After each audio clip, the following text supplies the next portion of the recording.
பார்ப்பவர்க்கு பார்வதியா ஆயா நீ பார்ப்பவர்க்கு பார்வதியா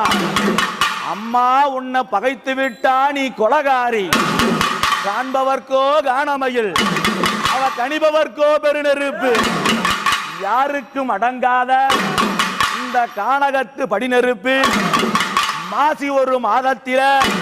அம்மா மாசி ஒரு மாதத்தில சிவன் ராத்திரி அமாவாசை இந்த அமாவாசை நேரத்தில் தாயா பிரம்மன் சிரசறுத்து அம்மா நீ பிரம்மன் சிரமறுத்து பித்து வரிதான் பிடித்து கொள்ளையின்னா கொள்ளையம்மா அது மாயான கொள்ளையம்மா மாயான கொள்ளையில இந்த பரமேஸ்வரி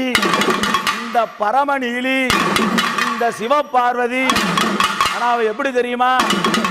அங்க நடல சூடலையம்மா நடல சூடலை